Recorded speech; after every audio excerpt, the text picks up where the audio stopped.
ikintu cya mbere ni amakuru y'ibyabire mu gihugu hirya no hino yose umuntu aranyumvise. Utunze radiyo ntumva amakuru yo kuri radiyo Rwanda, ntumva ibiganiro biba kuri radiyo Rwanda, gusa urumva radiyo bikumariye.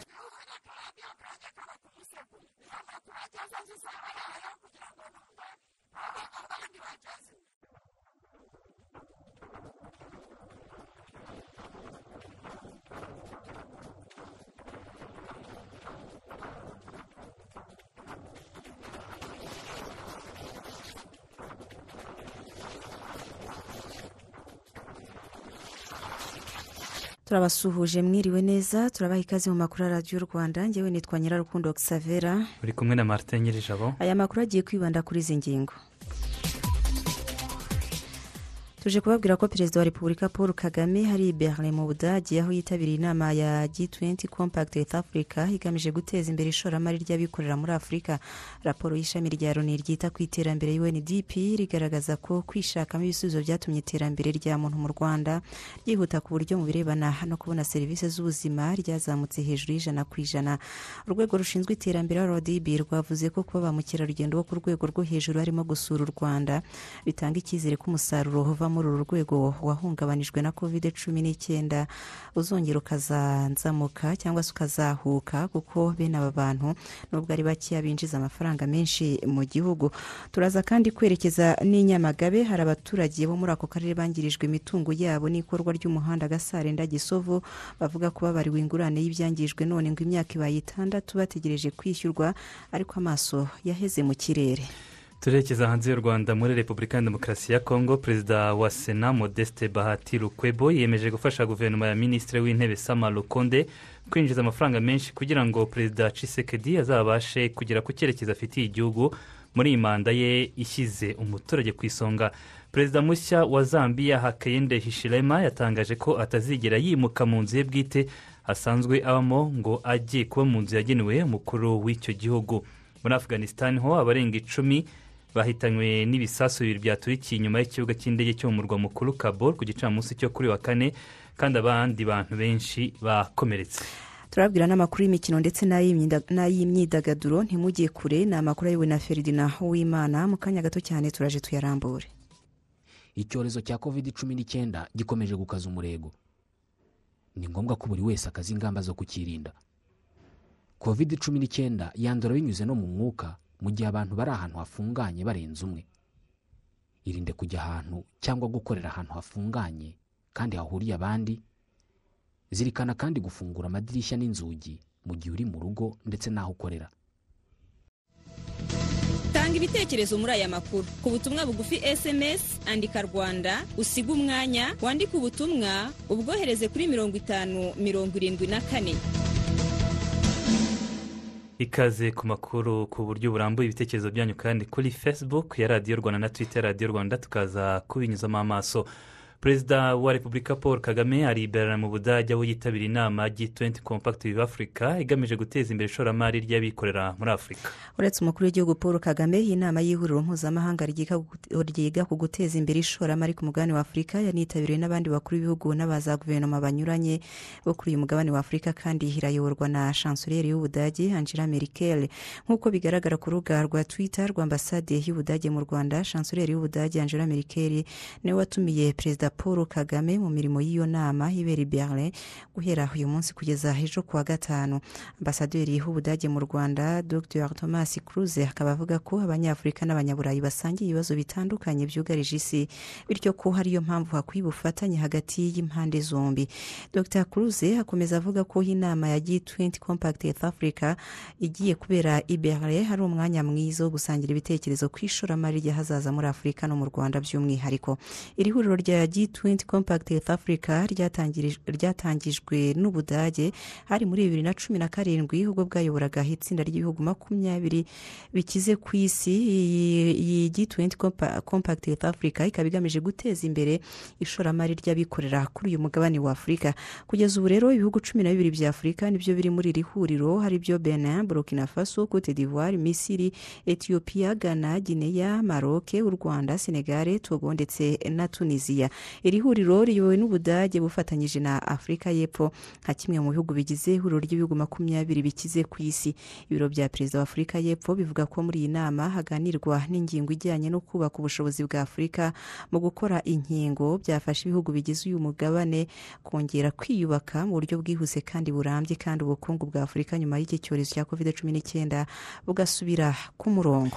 Mu yandi makuru, urwego rushinzwe iterambere RDB ruvuga ko kuba ba mukerarugendo bo ku rwego rwo hejuru barimo gusura u Rwanda bitanga icyizere ko umusaruro uva muri uru rwego wahungabanijwe na COVID-19 uzongera ukazahuka, kuko bene abantu nubwo ari bake binjiza amafaranga menshi. Jean Claude Mutuyeyezu. Mu ndege yihariye cyangwa private jet, itsinda rigizwe n'abantu 10 bafite ubunararibonye mu bikorwa byo kurengera ibidukikije no kwamamaza ubukerarugendo muri rusange rageze mu Rwanda, aho abarigize bagiye kumara iminsi 3 basura ibyiza birutatse.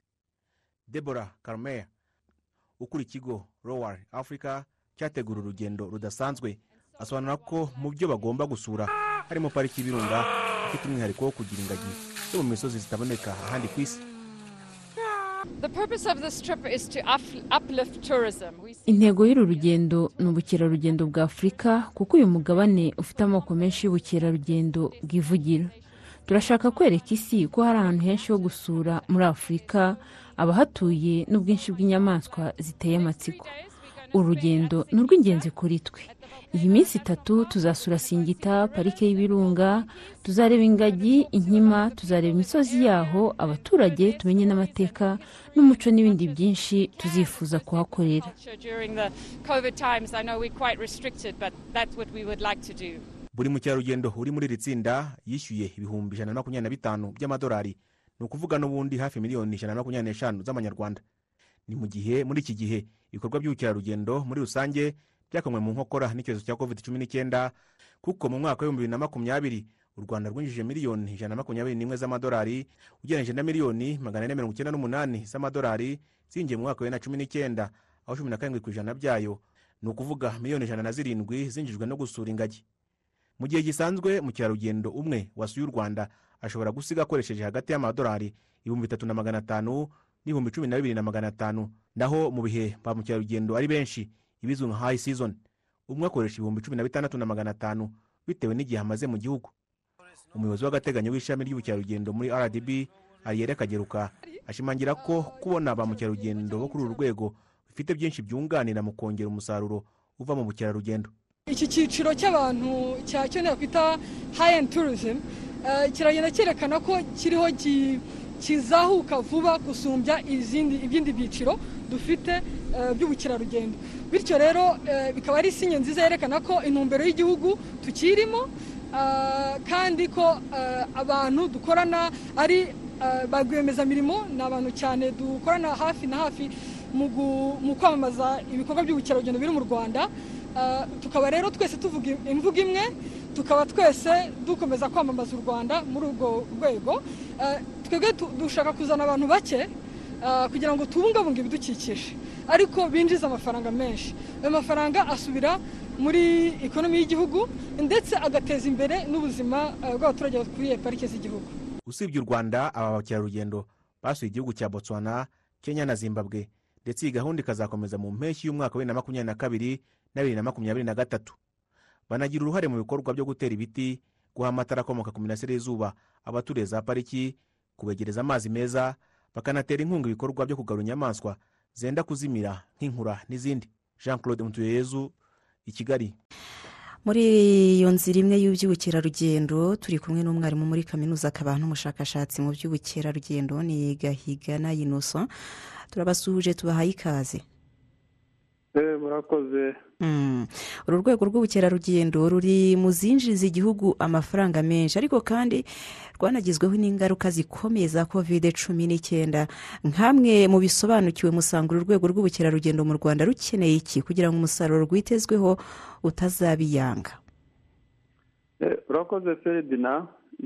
Nibyo koko nk'uko bivuga uti uru rwego rwarakubititse cyane muri COVID. Zimwe mu ngamba zikeneye kugira ngo ruzahuke nizo ziriyo zikorwa no ku isi, gukomeza izi ngamba za World Health Organization ziriyo igira isi yose gukomeza gushyira mu bikorwa zirimo n'ibi bikorwa by'ubona byo gutanga inkingo, kuko biriya ni ibimara ba mukerarugendo ubwoba, abantu bagatangira gutinyuka kumva yuko kongera kujya ku yindi migabane y'isi bidateye ubwoba. nk'u Rwanda urabibona yuko ziriya ngamba uko twagumye leta izishyira mu bikorwa byagumye gutinyura abantu kumva yuko u Rwanda ari ahantu umuntu yajya akahava amahoro. Izindi ngamba nanone urabona aho icyo kibazo kivukiye, ba mukerarugendo barasa n'abatangiye kwibagirwa ibice by'isi bimwe.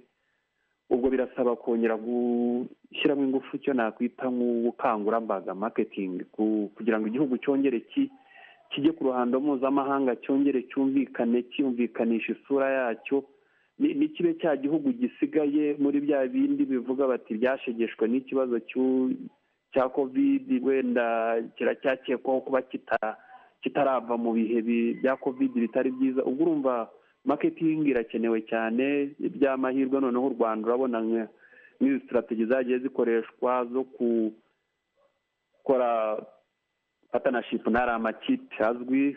Dukeneye nanone muri ari amakipe kutatwara message gusa ivuga ku byiza nyaburanga bitatse u Rwanda, ariko no kuvuga ku ngamba zose leta iri gukora zo kugira ngo iki cyorezo ibe yakirwanya, kukibuza kugira ngo gifate indi ntera.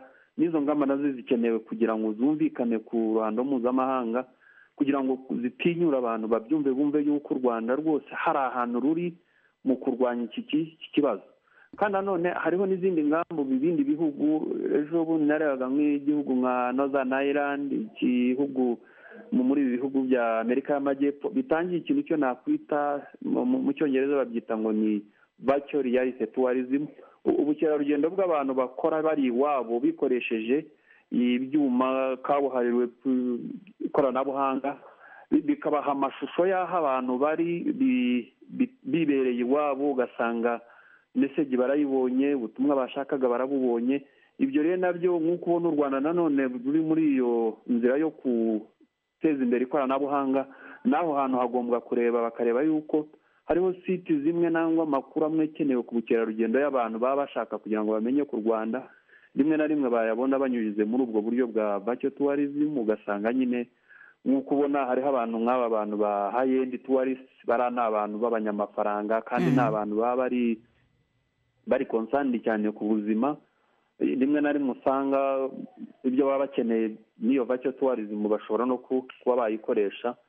Ni buryo bw'ikoranabuhanga, ugasanga bifasha amashusho boherereza iwabo, baba bafite ibyuma bambara ku maso, akaba yasura igihugu akareba ibikirimo ariko yibereye iwe mu rugo atarigize aza. Ubwo nabwo ni ubundi buryo nanone, uretse ibihugu kugira ngo bishyira cyane cyane nk'ibihugu biri mu nzira y'amajyambere bishyira ingufu cyane ku bukerarugendo buva mu mahanga. Ariko ubu ikintu cyo covid yadukoze, yatweretse yuko mbere yuko tureba n'ibiva amahanga, yego nabyo ni byiza, ariko ibiva mu gihugu ari byo twakwita ubukerarugendo bukorewe mu gihugu, nabwo bugomba gutangira gushyirwamo ingufu. Ugatangira gushyirwamo ingufu icyo twakwita domestic tourism, tugatangira u Rwanda natwe kubireba ibyo bintu, kuko ntabwo ubukerarugendo buva mu mahanga gusa muri ibi bihe bya covid bwadufasha kugira ngo dusohoke muri iki kibazo cya covid yateje tutananone aho hantu tutaharebye, kuko mu bihugu byinshi bitangiye abantu kwashyira ingufu gupromotinga ubukerarugendo bukorewe mu gihugu iwabo, kuko birahereza abanyagihugu amahirwe, birahereza abanyagihugu umwanya wo kugira ngo nabo bagire uruhare mu bikorerwa muri ubwo bukerarugendo. Nabwo urumva dukeneye kumva yuko u Rwanda icyo kintu cya domestic tourism twagishyiramo ingufu. Dukeneye ubushakashatsi bwimbitse ku bijyanye n'iki abanyarwanda, kuko usanga bivugwa yuko abanyarwanda ntibakunze kwitabira ubukerarugendo ibiki, ariko biriya bintu bisaba kugira ngo bazakorwe ubushakashatsi bwimbitse, abantu bamenye n'iki abanyarwanda bakunda, ese ni n'iki kibabuza no kuba bajya no kujya gusura aho hantu izo site bazisura ari benshi, kugira ngo icyo kibazo nanone kirwanywe. Kuko kiramutse kirwana urumva nabyo iyo domestic tourism bayunganira iriya tourism. Iyindi nanone mbona strategy yakoreshwa iki kintu cya integration, iki kintu cya integration nk'uko ubona ibi bya East African integration, kuko biriya bintu bihesha igihugu ingufu kikahuta kugera ku byo kitakabaye kigeraho. Uko nabonye muri PSF hari ukuntu bariya barwana no gushyiraho ikintu cya East African platform, kuko biriya bifasha igihugu kwimaketinga ku rwego rw'isi bacyumva amajwi y'ibihugu 2, 3, 4 yari hamwe akunze kubona umwanya. Nanone tugatangira gukoresha amahirwe nko muri iyi miryango y'igihugu u Rwanda rurimo, urabona ya francophonie, hari ni opportunity nziza z'abantu kuba twagezayo message ivuga ku Rwanda mu kugerageza guhashya iki kibazo cya covid ifatanyije n'ibindi bihugu kubona bigenda bikorwa. Izo ambasade zacu iyo message ikagerayo, kuko birabyihutisha message kugera ku bantu benshi, itinyura abantu, kuko ikenewe no gutinyura abantu kongera kumva yuko kongera guhaguruka bakajya mu ngendo hirya no hino ku isi ni byiza. Urabona nka Rwanda nayo ikeneye buriya kuba yakongera nanone gushyiramo ingufu itwara iyo message. Nitwara iyo message gusa ivuga ku byiza nyaburanga by'u Rwanda ni byiza, ariko ikongera igashyiraho n'iyo message igenda yerekana uko u Rwanda rugenda rugerageza guhashya iki kibazo. Urabona niba bakubwira bati imibare y'abantu banduraga ivuye kuri aba igeze kuri aba, iraba ari message nziza igomba kugera ku isi hirya no hino. Ibindi rero nanone nk'uko ubona ibi byo leta irwana nabyo byo kubaka ubureme mu burezi. Ubureme mu burezi urabizi yuko hari ahantu hakeneye ingufu z'abantu bakora ibyo bazi, bakora imyuga iyo bumva. Biriya bintu nabyo bikeneye kongera bigashyirwamo ingufu, tukajya dushyira ku isoko ry'umurimo abantu bumva bazi n'icyo bajya gukora, atari aba bantu basanga nyine ibyo bakora rimwe na rimwe usanga bituma bari abakerarugendo baza bakemanga izo serivisi zacu. Muri make ndumva ari ibyo by'ingenzi byaba bikenewe tubyibanzeho rwose.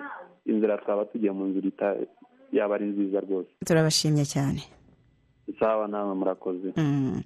Dukomeze n'andi makuru. Marite y'abagize ihuriro rirwanya sida, igituntu na malariya mu nteko ishinga amategeko y'umuryango w'ibihugu bikoresha igifaransa barasaba ibihugu kongera amafaranga ashorwa mu kurwanya izi ndwara kugira ngo covid-19 itazatuma ibyari bimaze gukorwa bisubira inyuma.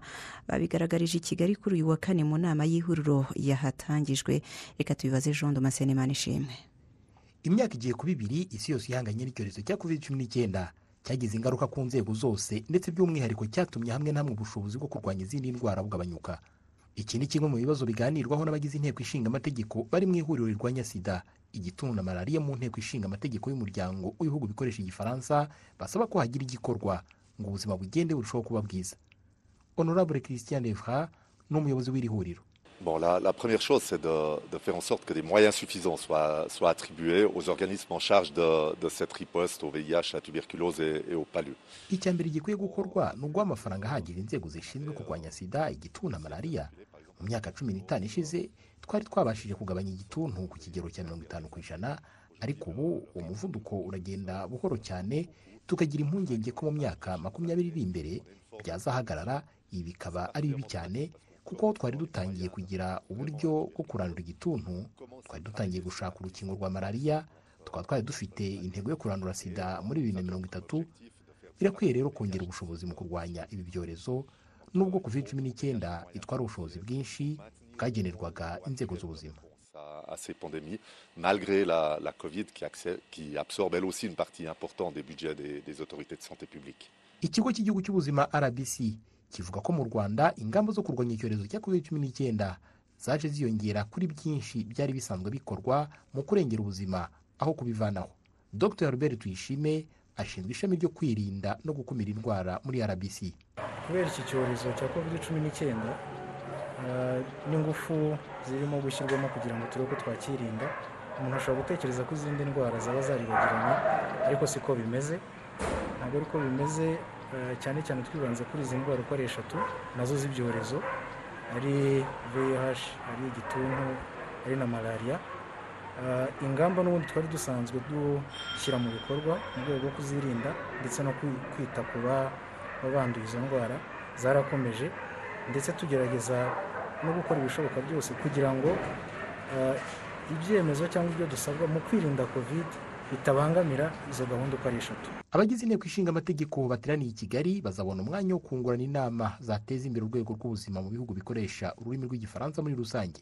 Honorable Iphigenie Mukandera nibyo asobanura. Hari rero ubuhamya bwinshi bw'imikorere dushobora kwigisha abaje badusanga muri iyi nama, cyane muri ibi bihe turwana n'iki cyorezo cya coronavirus, kandi uko tubikora bigera ku mudugudu hari benshi byaha icyitegererezo, ariko kuko inama biba ari ibiganiro, nabo bashobora kuduha inzira cyangwa kutwereka ubundi buryo bw'imikorere, natwe tukaba twabikorera ubuvugizi kugira ngo tubigereho.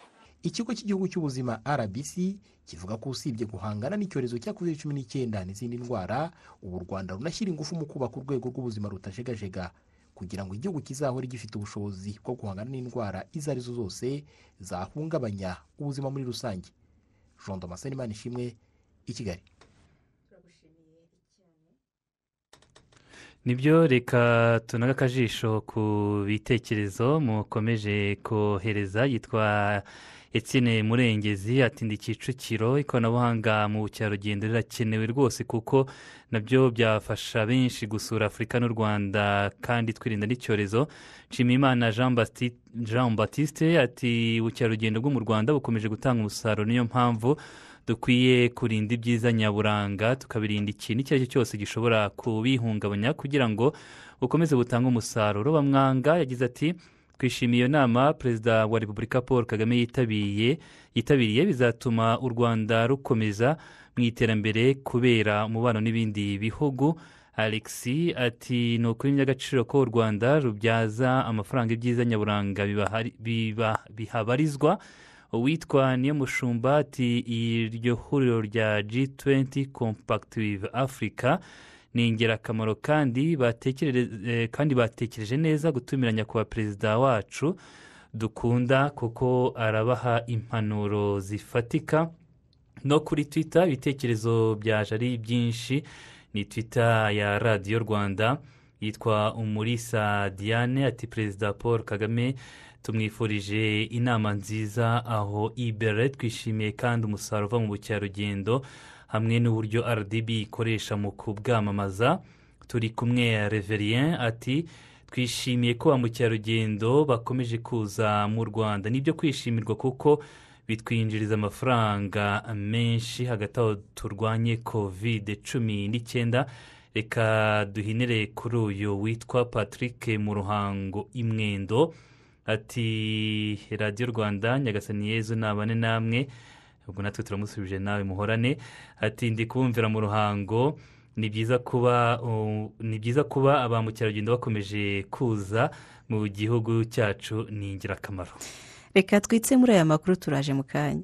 I have always loved cars. As a boy I played with models and later I raced cars on tracks. My brothers were the same. We have used that passion and local knowledge to help global car brands expand into new markets. Now we work with all kinds of products and partners from SUVs to TVs, and we find them with Dubai.com. I'm Vinay Gurajia, founder of Akagera Business Group. Trade Beyond with Dubai.com. DUBUY, your e-commerce platform for trade.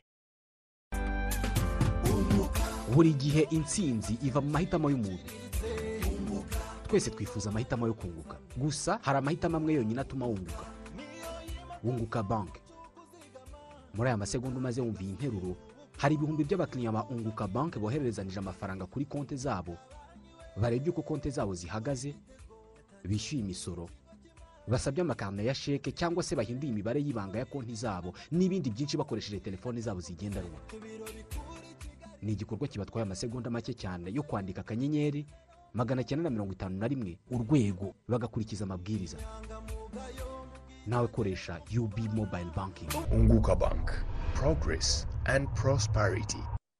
Amakuru ya Radio Rwanda mukomeje gutega amatwi. Raporo y'ishami rya Loni ryita ku iterambere UNDP riragaragaza ko kwishakamo ibisubizo byatumye iterambere rya muntu mu Rwanda ryihuta ku buryo mu birebana no kubona serivisi z'ubuzima ryazamutse hejuru y'ijana ku ijana.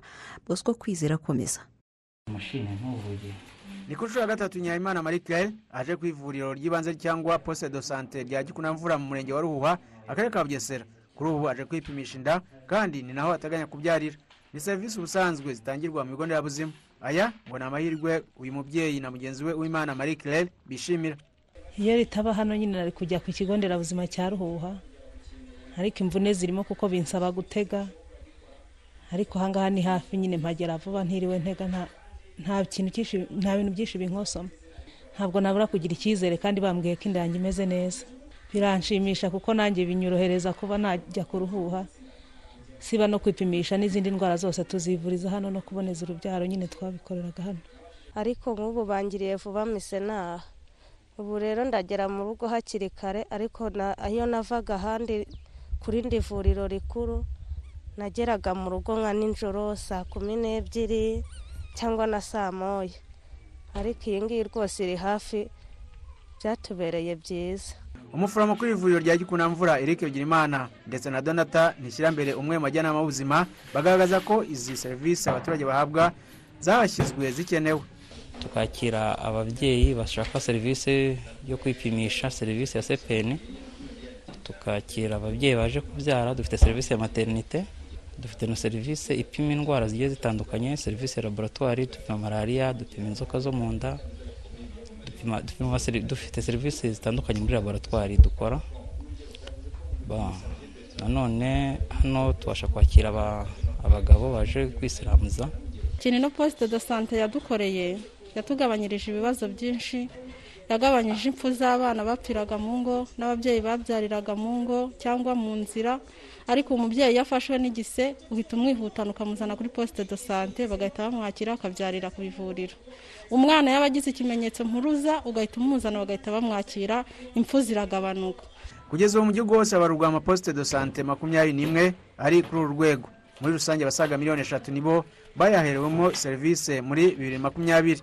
Uretse gushyiraho serivisi zihariye muri zimwe muri poste de santé, hari na gahunda yo gushyira abaganga mu bigo nderabuzima bagatanga serivisi zisumbuyeho kuzitangwa n'abaforomo.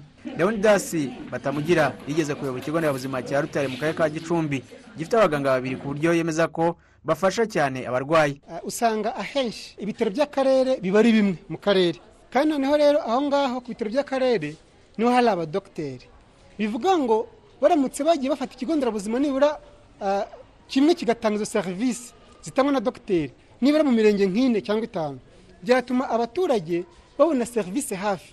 Kandi nibura mu bintu bituma abadamu bapfa bazize ibibazo by'inda harimo no gutinda kubona ubufasha, gutinda kubona umuganga umufasha.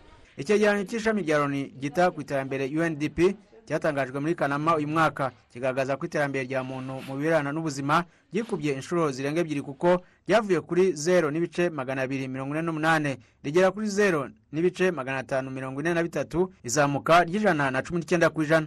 Gahunda yo kwegeza abaturage serivisi z'ubuvuzi yavuye kuri 31% muri 2003 igera kuri 83% muri 2016. Guhera mu 1990 kugeza mu 2019 icyizere cyo kubaho kiyongereho imyaka 35 n'ibice bitandatu kuko cyavuye ku myaka 33 n'ibice 4 muri 2019. Mu 1990 kigera ku myaka 69. Umuyobozi mukuru muri Minisiteri y'Ubuzima ushinzwe serivisi z'ubuvuzi Dr. Corneille Ntihawose avuga ko kwegereza abaturage serivisi z'ubuvuzi byatumye icyizere cyo kubaho kiyongera. Uko abantu bakoresha serivisi zo kwa muganga niko uburwayi bafite bugaragara hakiri kare bukavurwa bakabasha kubaho igihe kirekire. Muribuka yuko nyuma ya jenoside yakorewe abatutsi ibibazo twari dufite mu rwego rw'ubuzima yari igituntu, sida, malaria, arizo ndwara zibanje cyane ari nazo zica abaturage benshi.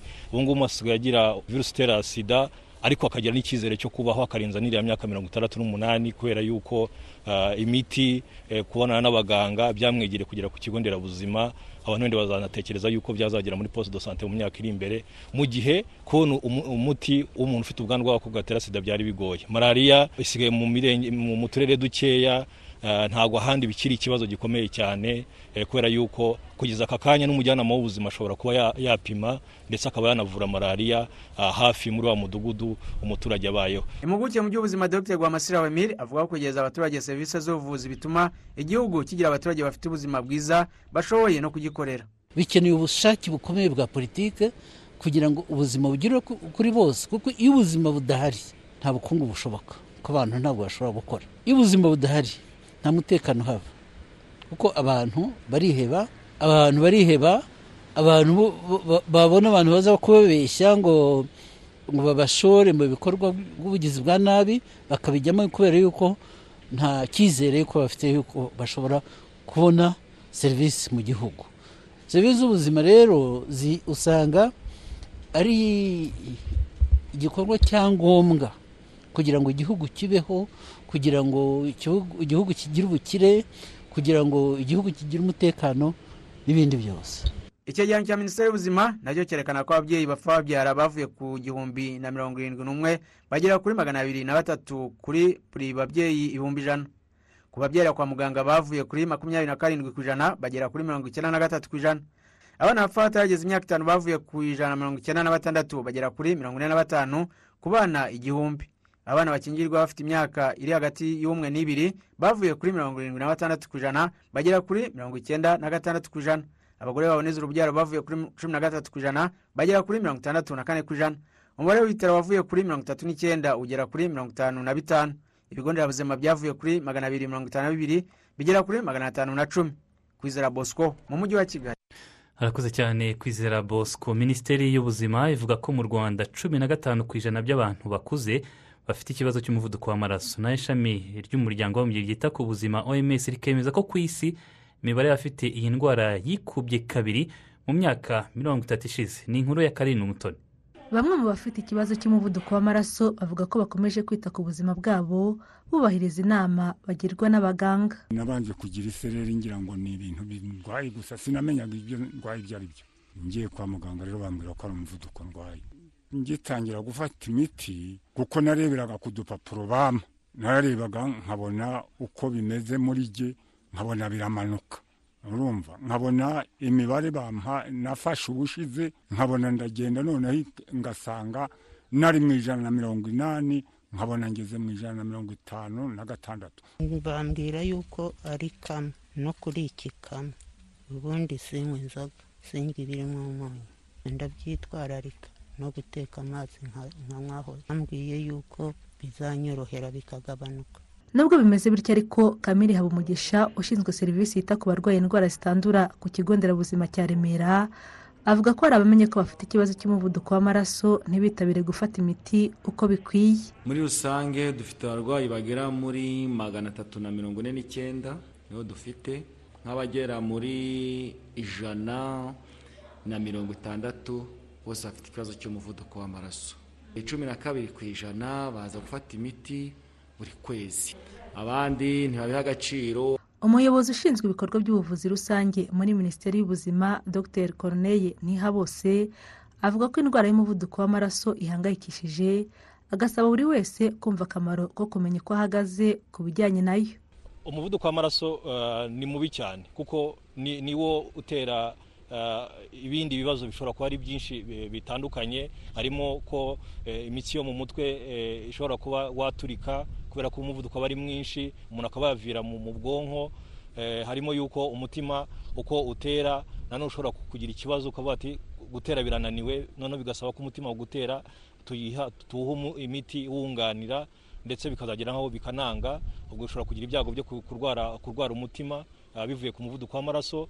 Noneho n'impyiko nazo ushobora kugira ikibazo cy'uko impyiko zishobora kunanirwa kuyungurura kubera yuko byaturutse nanone ku muvuduko. Umuvuduko w'amaraso rero urebye urwungano dufite mu mubiri, yaba ubwonko, yaba umutima, yaba impyiko n'umwijima, ibyo byose ku muvuduko umuntu awukerensa niko ugira utuma za nzungano dufite z'ubwonko, umutima n'impyiko binanirwa gukora kubera yuko byaturutse ku muvuduko w'amaraso. Kwivuza hakiri kare rero no kuwipimisha hakiri kare bikaba ari byiza, bituma abaganga baguhereza imiti, ndetse ukagira n'ibyo ukora yaba siporo no kugabanya no kureba ku mirire kugira ngo bishoboke yuko ibipimo byasubira mu bipimo byemewe. Minisiteri y'Ubuzima ivuga kandi ko hari gahunda yo kureba uburyo indwara zitandura zirimo n'umuvuduko w'amaraso zatangira kuvurirwa ku rwego rw'amavuriro y'ibanze poste de santé. minisiteri y'ubuzima ivuga ko mu Rwanda 15% by'abantu bakuru bafite ikibazo cy'umuvuduko w'amaraso. Raporo nshya ya OMS ivuga ko ku isi kuva mu mwaka w'1990 imibare y'abantu bafite hagati y'imyaka 30 na 79 bafite ikibazo cy'umuvuduko w'amaraso yikubye kabiri, iva ku bantu miliyoni 650 igera kuri miliyari 1 na miliyoni 28. OMS yemeza ko abantu miliyoni 580 bari bafite icyo kibazo batabizi kuko bategeze bipimisha. Ku isi abarenga 1/2 cy'abafite ikibazo cy'umuvuduko w'amaraso ntibabona imiti bakeneye kandi ari imiti iboneka ku giciro cyo hasi. Kwirinda umuvuduko w'amaraso bisaba kurya umunyu uri munsi ya garama 5 ku munsi, kurya imboga n'imbuto nyinshi, kwirinda kurya cyane ibyakorewe mu nganda no gukora imyitozo ngororamubiri. Karine Mutoni, i Kigali. Mu yandi makuru hari abaturage bo mu karere ka Nyamagabe bangirijwe imitungo yabo n'ikorwa ry'umuhanda Gasarenda Gisovu. Baravuga ko rero babariwe ingurane y'ibyangijwe none ngo imyaka ibaye 6 yose bategereje kwishyurwa ariko amaso aheze mu kirere. Barasaba ko bakwishyurwa amafaranga yabo akabafasha mu bikorwa by'iterambere byabo bya buri munsi. Jean Pierre Ndagijimana yabasuye. Mu mwaka wa 2015 nibwo abo baturage babariwe ingurane y'ibyangijwe n'ikorwa ry'uyu muhanda Gasarenda Gisovu. Nk'uko babivuga ngo hashize imyaka 3 babwiwe ko igenagaciro ry'ibyangijwe ryakozwe nabi bongera kubarirwa, gusa ngo nabwo imyaka 3 irashize batarishyurwa. Buri munsi batubwira ngo bizabejo amafaranga agiye kuza. Mu kwezi kwa 4 uyu mwaka umunyamakuru wa RBA nibwo yaherukaga gusura aba baturage. Icyo gihe ubuyobozi bw'akarere bwari bwavuze ko bufatanyije n'ikigo cy'igihugu gishinzwe ubwikorezi RTDA bagombaga kwishyurwa bitarenze mu kwa 6, nyamara kugeza amagingo ya aba baturage ntibarishyurwa. Uku kudahabwa amafaranga yabo ngo byabateye ubukene mu miryango bitewe n'imishinga bari bayapangiye gukora ndetse n'ibindi bibazo byo mu ngo bateganyaga kuyakemuza. Ni inzu basenye nabagamo, barahageze basanga yose yageze hasi kuko bareba n'ibimenyetso babona nibyo inzu yarihiritse. Kuba rero ndaho ngaho sembera kandi bari batuhaye icyizere ko batwishyura, yatugizeho ingaruka kuko aba baduhaga igihe cyo kutwishyura ukaba wagenda ukaba wafata n'ideni, igihe cyagera bakatubeshya ntibayaduhe. Ubwo rero byatugizeho ingaruka nyinshi, n'izo za minerivare no kuhora tugenda n'ingendo, umuntu nta mafaranga batanga. Reka ubukene buratwishe kubera yuko ayo mashyamba baraje bari gukora umuhanda barayarimbagura, ntibayoherezamo intare z'amabuye, ntabwo bigeraga baberera igiti na kimwe, byose bararimbaguye, ibindi no munsi y'umuhanda bakoherezamo amabuye. Aba baturage basaba ko bahabwa ingurane y'imitungo yabo yangijwe cyangwa bagakurwa mu gihirahiro ntibahore basiragira mu buyobozi. Cyo dusaba nuko leta nyine yaturenganura ikaduha umunsi nyawo cyangwa ikavuga ati ibyo bintu amafaranga ntabwo azaboneka cyangwa azaboneka ntibaduheze mu gihirahiro. Ibyo twemera twumvikanyeho tukabisinyira natwe bakatwishyura tukareka kujya twiga dusiragira. Nuko ubuyobozi bwatubwiza ukuri bakavuga ntituzaba cyatuzabaha tukareka guhora mu gihirahiro dutega n'ingendo tugenda bakatubwiza ukuri kandi bakaduha umunsi ntarengwa w'ukuri yuko bagomba kutwishyura amafaranga yacu. Umuyobozi w'akarere ka Nyamagabe wungirije ushinzwe iterambere ry'ubukungu Kabayiza Lambert avuga ko dosiye zujuje ibisabwa bari bazohereje muri RTDA igomba kwishyura abaturage, ariko ngo haje kubonekamo amakosa zigarurwa mu karere, gusa ngo mu gihe kitarenze icyumweru bizaba byasubijwe muri RTDA. Muri iki cyumweru zongeye kutugarukira kubera yuko abagenagaciro bari bemeje umutungo w'abaturage wangijwe, basabye yuko zakongera zigasa nkaho zizamukira ku karere, akarere kakazikorera ibaruwa iziherekeza. Ubwo nibyo tuzakora, turizera ko muri iki cyumweru bitarenze kuwa 2 zaba zageze muri RTDA. Amakuru twatangarijwe n'ubuyobozi bwa RTDA avuga ko izo dosiye zishyuza z'aba baturage nibazibona bazazishyura mu gihe kitarenze ukwezi. Abaturage bose bangirijwe imitungo n'ikorwa ry'uyu muhanda Gasarenda Gisovu batarishyurwa ni 224. Abujuje ibyangombwa ni 132 bagomba kwishyurwa amafaranga y'u Rwanda asaga miliyoni 10. Jean Pierre Ndagijimana, Radio Rwanda, mu karere ka Nyamagabe. Shuti yanjye ukwezi kwa 8 kwageze kandi igihe cy'igihembwe cy'inga cya 22 kiri ku muryango gikomanga. Ejo kwa 9 ko gutera nako kuraba kugeze. Nkuko bisanzwe rero ikigo cy'igihugu gishinzwe guteza imbere ubuhinzi n'ubworozi mu Rwanda RAB kirashishikariza abahinzi bo mu Rwanda gukoresha imbuto zitanga umusaruro mwinshi kandi mwiza. Izo mbuto ni Rahama 1407, Rahama 1409, Rahama 1520 na Rahama 1601. n'imwe. baza umucuruzi w'inyongeramusaruro cyangwa ukanda akanyenyeri 777 urwego kugira ngo umenye amakuru yose wifuza. muri izo mbuto dufite izera mu misozi miremire n'imigufi ndetse no mu bibaya. icyiza ni uko imbuto y'ibigori ya rahama igenewe kuguha umusaruro mwinshi ukenewe ku butaka bwawe, cyane cyane iyo ukoresheje ifumbire mvaruganda n'imborera. ntiwabonye se abaturanyi bawe bakoresheje iburide mbere ko babonye umusaruro mwiza kandi ufatika? umusaruro mwinshi ni inzira nziza yo kwihaza mu biribwa, kandi nk'abahinzi tugomba guhora dutekereza ku kwihaza mu biribwa. tugomba kugenzura ko tutabona umusaruro wo kurya ako kanya mu miryango yacu gusa, ahubwo ko dukwiye no gusagurira amasoko ndetse n'aho dutuye, bityo tukabasha kubona amafaranga yo kwiteza imbere. none ubwo utegereje iki? baza umucuruzi w'inyongeramusaruro cyangwa umujyanama w'ubuhinzi uyu munsi ku bijyanye n'imbuto z'ibigori za rahama zitandukanye, cyangwa ureba aho ziboneka unyuze kuri nkunganire ukanda akanyenyeri 777 urwego. nk'ababyeyi kimwe n'abatubanjirije, reka dufatanye gutegura ejo hazaza heza ku bana bacu. ubu butumwa mubugejweho n'ikigo cy'igihugu gishinzwe guteza imbere ubuhinzi n'ubworozi mu Rwanda, RAB. mu makuru ari kuvugwa hanze y'u Rwanda, duhere muri Repubulika ya Demokarasi ya Kongo, aho perezida wa Sena Modeste Bahati Lukwebo yiyemeje gufasha guverinoma ya minisitiri w'intebe Sama Lukonde kwinjiza amafaranga menshi kugira ngo perezida Tshisekedi azabashe kugera ku cyerekezo afitiye igihugu muri iyi manda ye yashyize umuturage ku isonga.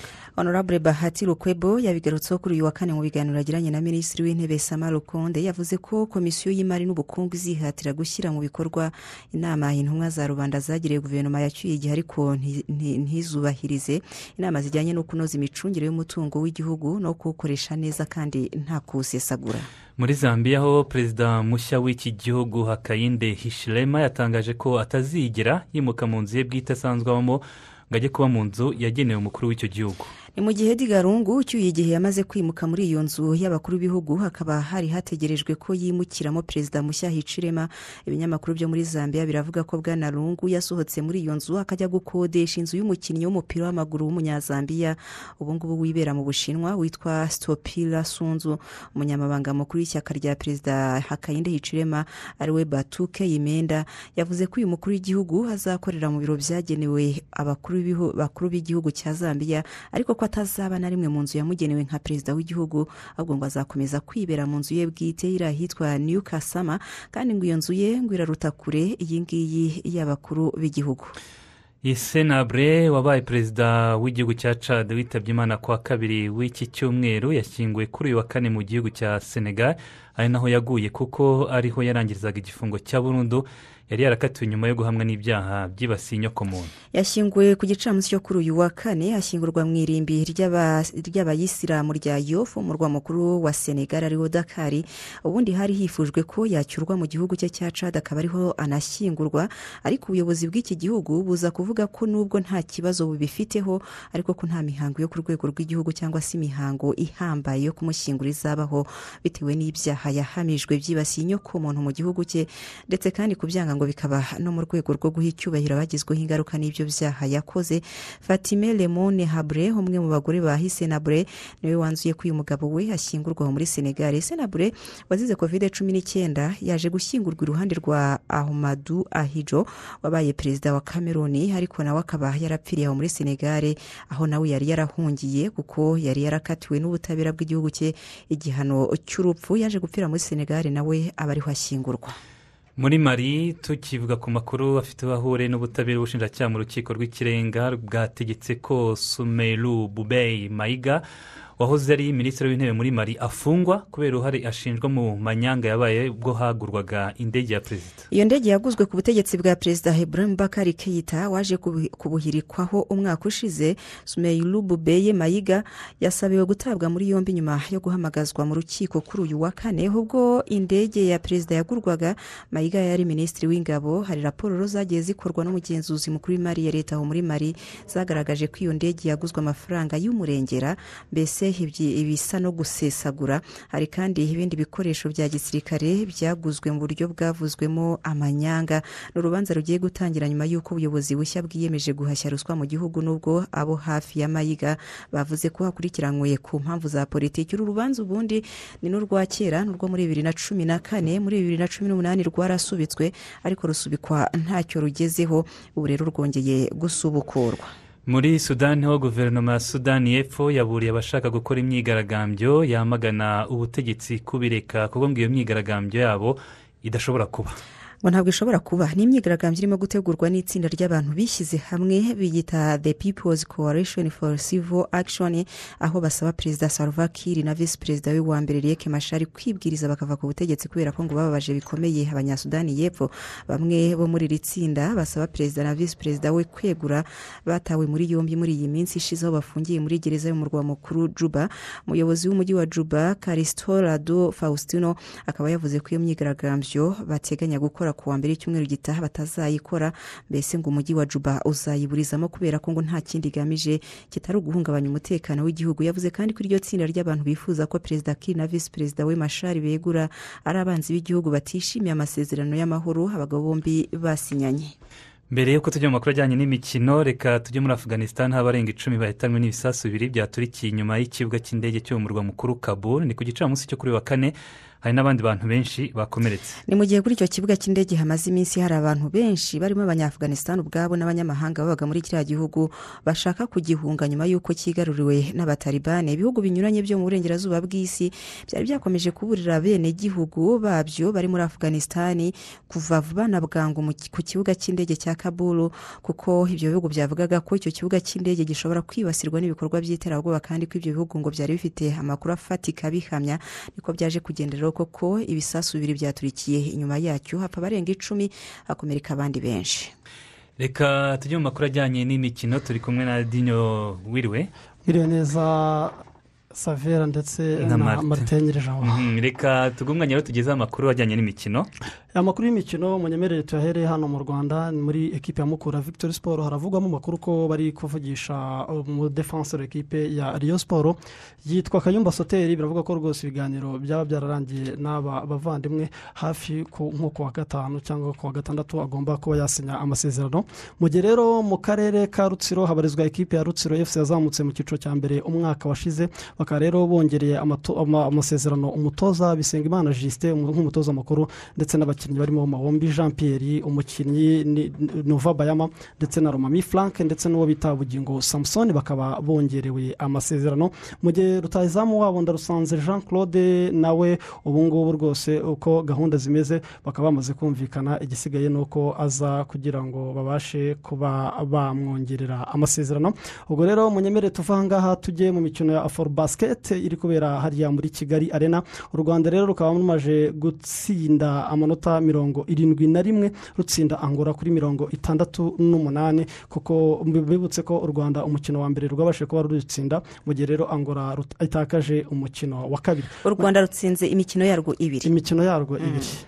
Mu gihe rero munyemere dukomereze muri UEFA Champions League, tombora imaje kuba mu kanya gato kashize. Twihuse cyane rero uko ama equipe atomboranye nuko imikino nako tombora irangiye mu kanya gato kashize. Itsinda rya mbere rero harimo Manchester City, Paris Saint-Germain, Leipzig, Club Brugge. Mu gitsinda rya kabiri harimo Atletico Madrid, Liverpool, FC Porto ndetse na AS Milan. Itsinda rya gatatu harimo Sporting Club yo muri Portugal ndetse na Borussia Dortmund, Ajax ndetse na Besiktas. Mu gitsinda rya kane rero harimo Inter de Milan, Real Madrid, Shakhtar Donetsk, Sheriff Tiraspol. Mu gitsinda rya gatanu harimo Bayern Dominique, FC Barcelona, Benfica, Dinamo Kiev. Itsinda rya gatandatu harimo Villarreal, Manchester United, Atlanta, Young Boys. Mu gitsinda rya karindwi ririmo Lille, Sevilla, Strasbourg ndetse na Wolfsburg.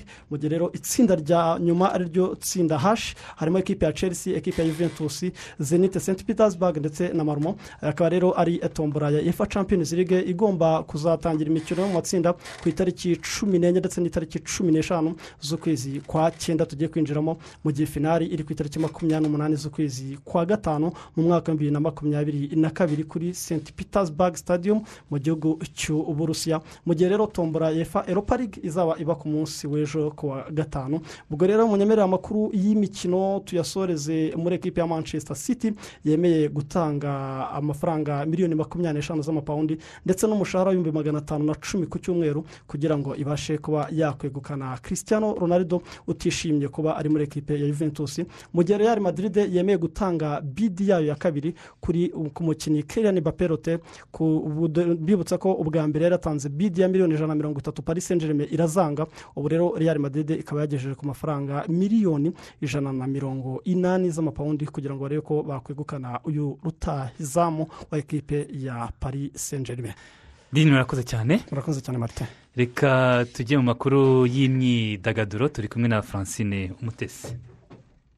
Arukuntu numva nkumbuye lifestyle itarimo lockdown utahanikanga stade reka nanjye ngusuze Martin na Savera nsuze n'abakurikiye radiyo Rwanda muri aka kanya dutangiranye n'indirimbo yitwa Tuzatsinda n'indirimbo yakozwe n'itsinda ry'abahanzi 13 ba hano mu Rwanda. Indirimbo ikangurira buri wese kwirinda icyorezo cya COVID-19. Kuri wa kane aba bahanzi bakoze indirimbo bakingiwe COVID-19.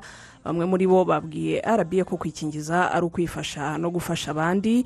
Twumva yitwa Andi Bumuntu ndetse n'uwitwa Ange Mutoni icyo babivugaho. ko kwandura no kwanduzanya nabyo bigenda bigabanuka rero ndetse ariko n'ubuzima bw'abanyarwanda birushaho gukomera ku buryo n'ibicyorezo ahuye n'icyorezo atazahazwa nacyo nk'uko bimugendekere atikingije. Rero niyo mpamvu nkeka ko n'ukuri uko bikomeza bigenda neza tubona inkingo turaza gusubira aho twahoze. Ibyo navuga nuko umuntu wikingirije aba ari gufasha n'abandi kuko iyo uticingirije uri ufite risike yo kurwara wowe no kurwaza abandi bakuri hafi, so ni ukugabanya risike nyine za covid nk'uko bajya babitubwira. Ndumva byaba bikenewe kuko uri kwifasha ariko uri no kwifasha abandi. Muhanzi Andi Bumuntu kandi by'umwihariko yanagarutse kuri iyi ndirimbo bakoze igamije kurwanya icyorezo cya COVID-19 agaruka no ku mpamvu bayise Tuzatsinda. Twishyize hamwe kugira ngo twongere tugarure icyizere mu buryo n'ubundi dusanzwe tubigenza arebwo bw'ubuhanzi. Rero indirimbo twahise Tuzatsinda yibutsa abantu ko nubwo dukumbuye ubuzima butagira corona, nubwo mu mitima yacu iki cyorezo cyatuzahaje, ariko igisubizo ni kimwe, ni ukwirinda, kandi kwirinda ni za ngamba ariko nanone no gufungukira inkingo. Usibye abo bahanzi bakingiwe kuri uyu wa kane no kuvuga abo 13 bakoze iyo ndirimbo yitwa Tuzatsinda barimo kwitabira kureba imikino nyafurika ya basketball. Babishaka nabo barimo kugera kuri stade barabanza gukingirwa COVID-19 bakanapimwa mbere yo kwinjira harimo kubera imikino. Umaze kugura tike ngo ahitajya kwipimisha, tike igahuzwa n'igisubizo, usanze yaranduye agasubizwa amafaranga yiguze.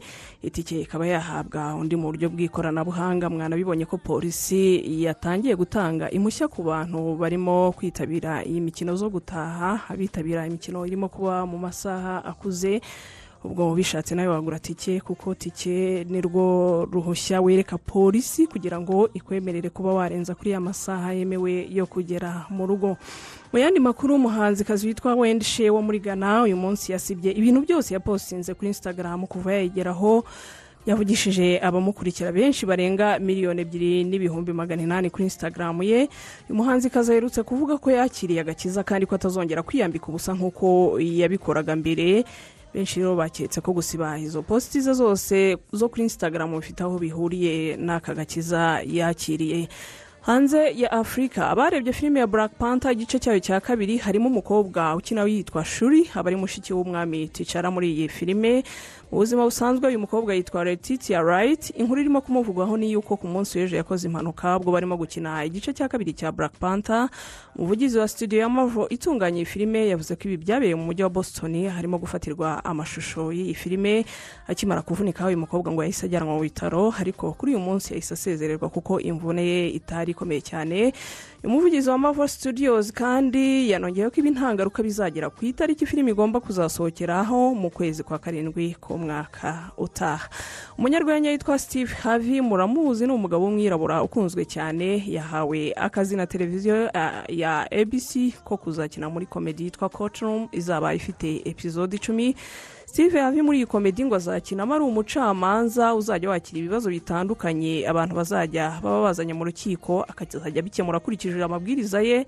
Muramuzi, ni umugabo ukunda kugira icyo bita common sense nyinshi cyane, abantu benshi baramukunda.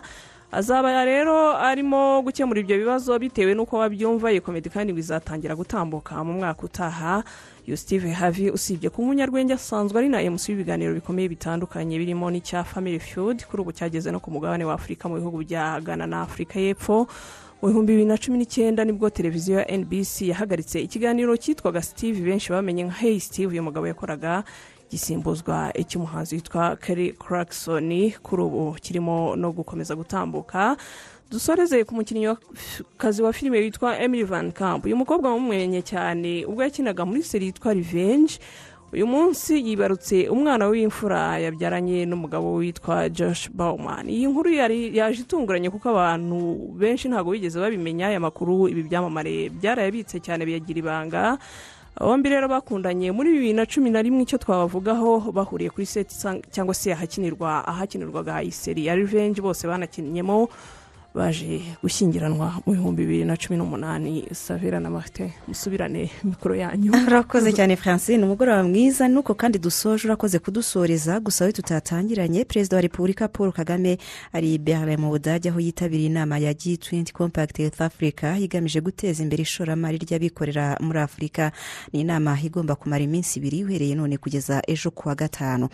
Mwakoze cyane rero, nitwa Nyirarukundo Savera. Martin Nyirijabo. Mukomeze mwirinde COVID-19 hagati aho murara haryana mwese kandi Imana ibarinde.